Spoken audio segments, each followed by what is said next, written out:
Hey guys, what's up? It's Jared Cuber, and in this video we have another unboxing from TwistyTex or Casey Weaver. In here we have a couple of puzzles from his own personal collection that he wanted to lend out to me. These aren't built by him, but they were made by some very talented builders, so I'm really excited to show off some of their work and just show off some very cool puzzles in this video. So let's go ahead and get into it.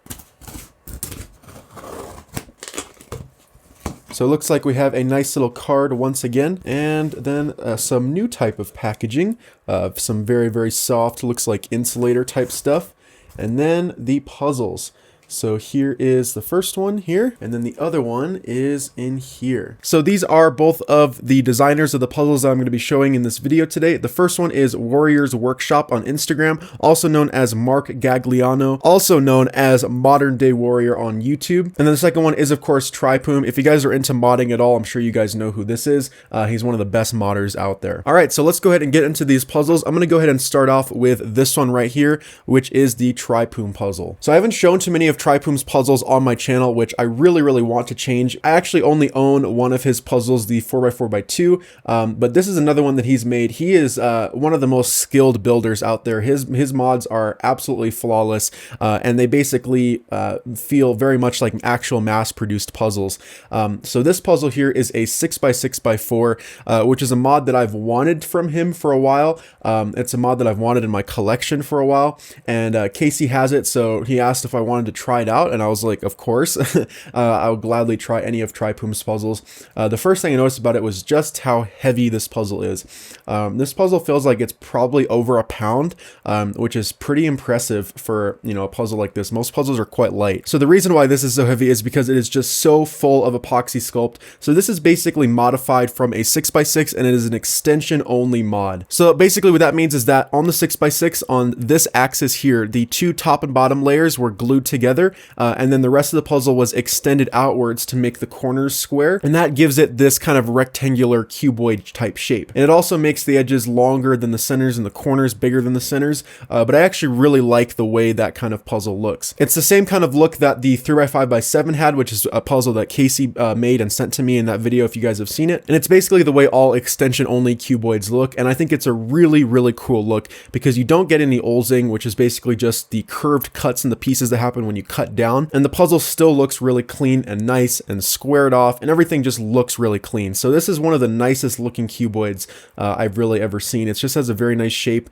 The pieces aren't too long, like it's just everything about it is really good, and the build quality I can already tell is just, you know, insanely good. And if we go ahead and actually take a look at, you know, some of the insides of the pieces here, which I'm not sure if I'm going to be able to really get an angle on, you know, you can barely tell that anything's been extended, right? So if you look here, all these pieces have been extended up with epoxy, but I mean, they look completely finished. You know, it's like you can tell that they've been sanded, but the pieces themselves, you know, look machined, which is really impressive for a handmade puzzle. And also I'm just so impressed with this because I have experience extending pieces with epoxy sculpt, and I know just how difficult it is to make it look this nice. It's, you know, I think it's honestly really just about impossible. So the fact that he's able to do it just so perfectly really blows my mind, because no matter how hard I tried when I was making my 10x10 barrel all those years ago, I was not able to get it anywhere close to this level, which is unbelievable. So just goes to show how much expertise and experience Traiphum has at this point, because he's built a lot of these kinds of puzzles, and I've really only done like one it has a lot of extension pieces with epoxy. So experience does really make a big difference. And if I haven't mentioned it already, the turning is absolutely fantastic. It turns really well. I really love these puzzles that have the super heavy layers. It just makes turning them feel so satisfying, but the turning is still really smooth, even though the layers are heavy. Like you can still finger trick everything. You know, Traiphum has this way of making his puzzles so that they end up turning better in the end than what the puzzle, you know, was turning like when it started. So this puzzle has better turning than like a normal Shangshao 6x6, which is, I'm pretty sure what this is made from. Yeah, I think so. So, you know, it's unbelievable that he's able to modify a puzzle and have it end up turning better than it did, you know, when you first started, which is really hard to achieve. That's, you know, definitely not common for modifications.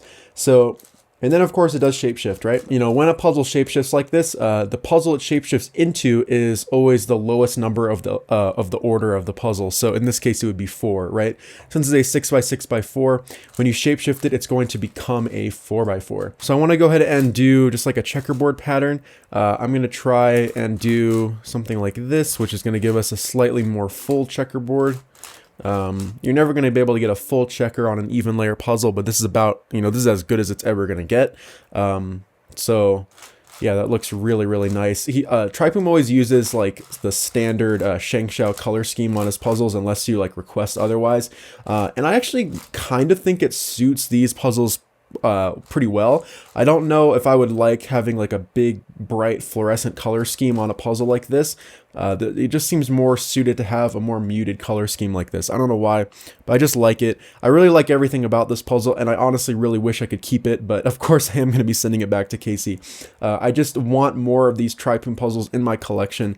You know, maybe one of these days I'll actually send him a message and see if we can work out something and get some of these cuboids that I've been really wanting for my collection in progress. So I've been talking a whole lot. Let's go ahead and actually scramble up this puzzle now, and we'll see what it looks like all scrambled. So of course the first thing we're going to do is just scramble it as a cuboid. So we're just going to be doing these kinds of moves. And just make sure that all these pieces get scrambled up first before we start shapeshifting and bandaging the puzzle. All right, so that looks like a pretty sufficient scramble. So what I'm going to go ahead and do is basically just turn all the layers like that. And I don't know if we have to do any other kind of, you know, bandaging first before we start a full scramble. I don't think so. I'm pretty sure we can just start fully scrambling the puzzle from this point. So yeah, here it is. Wow. So I don't know how this puzzle is going to solve. I don't know if it's going to be anything like the 3x5x7, but I guess we'll go ahead and see, right? I'd imagine it's probably going to be something similar to like the 5x5x3, since this is basically the next highest order up from that, right? So a 5x5x3 is basically an n by n by n minus 2 puzzle, and that's what this is too, right? You have a 6x6x4, so n by n by n minus 2. So I think the solve might be kind of similar to that, but I think there might be some added parodies as well. We shall see though. I don't think I'm going to be solving this on camera because I kind of like to take my time with these puzzles and really go through and learn about it, and it's just not as fun trying to do that on camera, and so I kind of like to do it in my own time. But that is the puzzle all scrambled up. Looks absolutely great scrambled. Yeah, none of the pieces are like loose or like wobbling around at all. Just honestly some of the best build quality in a puzzle I've seen, you know, in a very, very long time, right? Traiphum, of course, always does a fantastic job. Yeah. So that is the 6x6x4 by Traiphum. Let's go ahead and move on now to the other puzzle, which is built by Warrior's Workshop.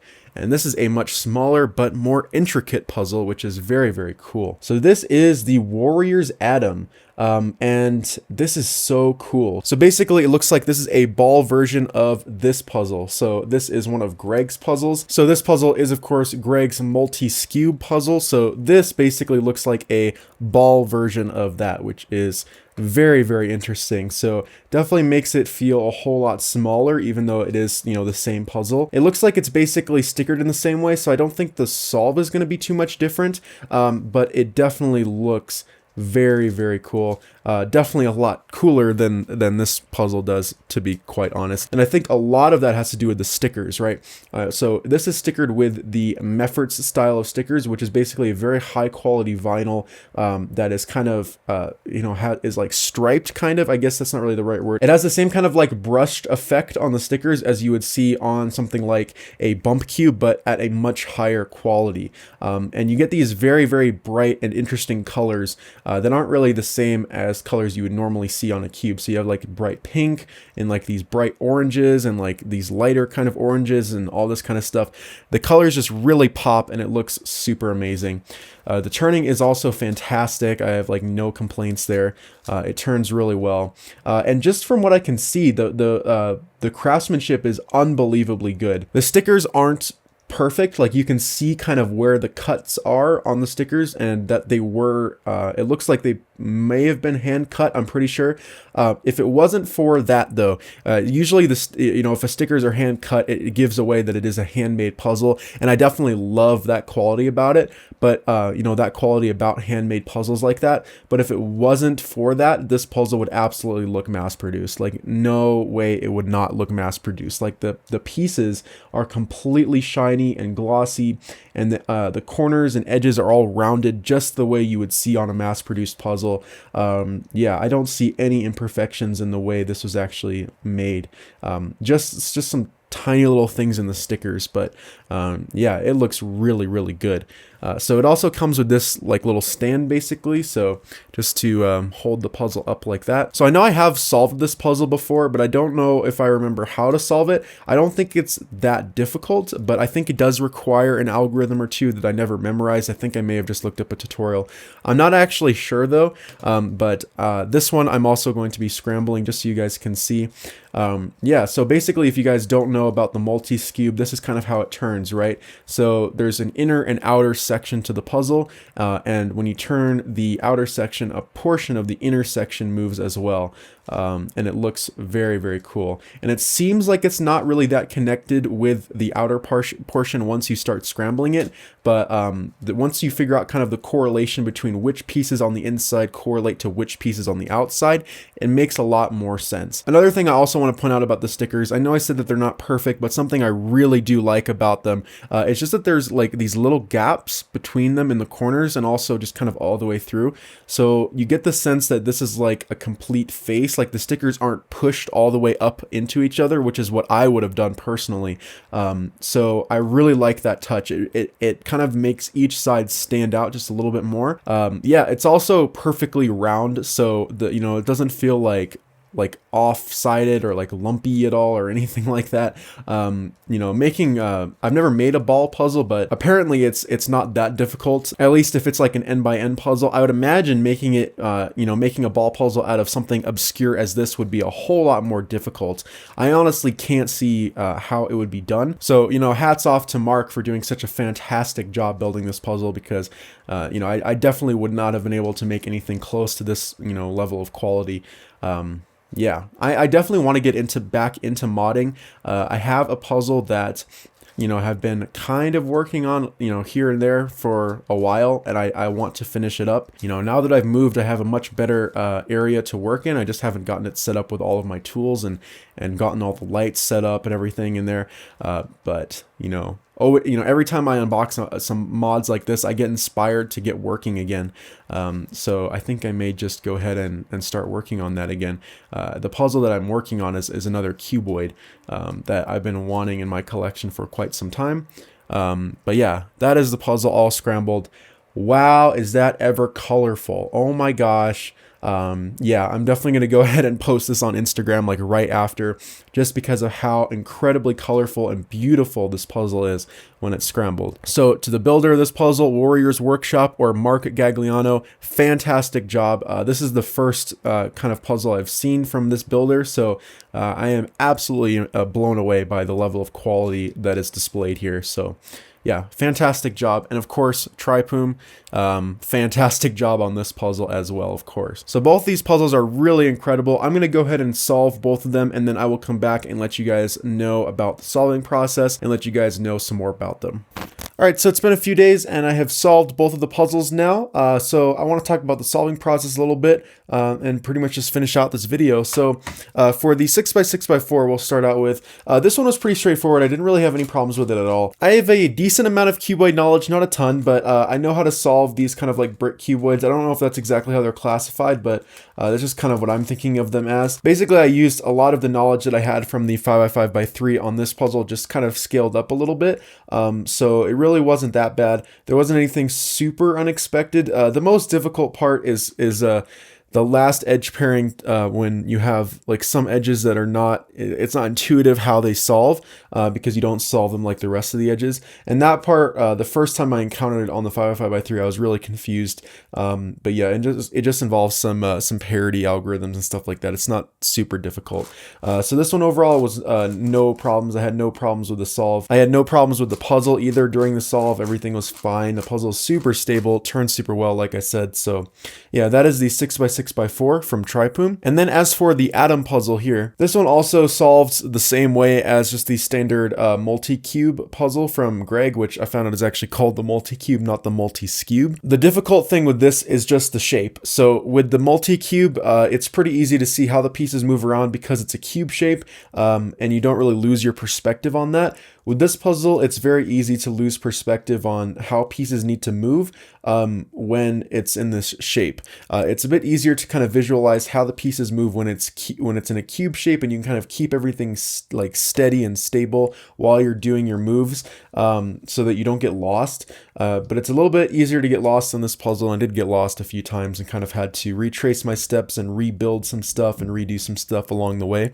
But overall, again, this one was a very fun solve as well, and no complaints about the puzzle here either. I think what's really cool about this is that for this puzzle in particular, a ball shape for the exterior seems to make the most amount of sense since the interior is a ball as well. So it's just a very nice kind of continuity that the puzzle has, where the interior is a ball shape, which is how it is on the cubic one, and then have the exterior modified to be a ball shape as well. Just make the whole puzzle feel and look very, very cool. So yeah, both of these are super, super cool puzzles. And again, very awesome job to both of the builders. And thank you very, very much to Casey for sending me both of these to check out. I'm going to get these back in the mail now to him so that they can go back in his collection. So I'll of course leave the channel links and social media links for the builders of these puzzles in the description. I'll also leave the channel link for Casey down there as well if you guys want to check him out. I've showed a lot of his puzzles on my channel before, and he basically just wanted me to try out some of the puzzles from his personal collection that weren't necessarily made by him. But yeah, so that's pretty much about it for this video. So if you guys like this video, make sure to hit that like button, turn on notifications, and subscribe if you haven't already. Thanks for watching, guys. Bye.